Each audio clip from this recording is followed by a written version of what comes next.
Okay, so what in the world do Wi-Fi routers and 400-year-old love poems have in common? I know it sounds like the start of a really weird joke, but the answer is actually this incredible creative tool that once you see it, I promise you, you'll start noticing it everywhere. So let's dive in. You've totally seen things like this online, right? It's clever, it's modern, and it just clicks for us. But honestly, this is just the tip of the iceberg. So what is the connection here? In this explainer, we are going to pull back the curtain on a super powerful literary device that's basically been hiding in plain sight for centuries, and for real, once you get it, you won't be able to unsee it. To solve this whole mystery, we've got to go back to basics. So let's take the good old metaphor, pop the hood, and see how it really works. At its heart, a metaphor is basically a shortcut for our brains. It's a way of saying one thing is another thing, just to help us understand it better. It's not literal, of course. It's all about the imagination. Now, let's break this down even more. As you can see, every single metaphor has two key parts. You've got the tenor, which is the actual thing you're talking about. In our example, that's time. And then you have the vehicle, which is the thing you're comparing it to. Here, a thief. A pretty cool way to remember this is to think of the tenor as a passenger and the vehicle as a rickshaw. The rickshaw's job is to carry the passenger, just like the idea of a thief carries the meaning about how time kind of steals our moments away. Okay, so we've got the basics down. But what happens when you take this simple tool and give it a massive upgrade? Well, that's exactly what a group of poets did back in the 17th century, and they created something truly mind-blowing. So, here it is, the key difference. A simple metaphor just shows a similarity. But a metaphysical conceit, well, it makes an argument. It takes two things that seem completely different and then uses pure logic to prove how they're connected. It's not just a comparison. It's a comparison with a brain. And who were these brilliant innovators? They were a group known as the metaphysical poets.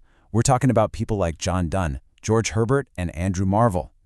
These guys just love to mix deep, heartfelt emotion with this super sharp intellectual wit, and they'd pull their comparisons from science, from law, even from geometry. And their process, it was so deliberate. It's like a recipe. First, you start with a huge abstract idea, something like love. Then, you pick a totally bizarre vehicle to explain it, like, say, a drafting compass. And then you stretch that comparison point by logical point to build this emotional argument that makes the reader just go, whoa, I never ever thought of it that way. All right, that's enough theory. It's time to see this incredible tool in action. Let's dissect one of the most famous examples in all of literature. These lines are from a poem by John Donne called A Valediction Forbidding Mourning. Okay, so he's about to travel, leaving his wife behind, and he compares their souls not to, doves or stars or anything romantic like that. Nope, he compares them to a drafting compass, a geometry tool. So let's really break this down. The tenor, the real subject here, is the deep connection between the two lovers' souls. The vehicle, the wild, unexpected comparison, is that geometric tool, the compass. And this is where the genius argument comes in. Donne says his wife's soul is the fixed foot, the part that stays firmly planted at the center. His soul is the other leg that roams. But, and here's the key, because they're connected at the top, the farther he roams, the more her fixed foot leans right toward him. And together they are able to draw a perfect circle, always ending up where they began. It's this beautiful logical proof for why their love will survive the distance. It's amazing. Okay, so let's solve our mystery from the top of the explainer. Because just like John Donne used the technology of his day, a compass, we do the exact same thing, all the time. The metaphysical conceit is totally alive and well. From the world of tech, we get this.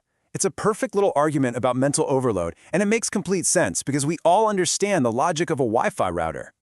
From social media, you get this clever take on ghosting. It uses the logic of how an Instagram story works. Here one moment, gone the next, to make a sharp point about modern relationships. We even see it in the business world, right?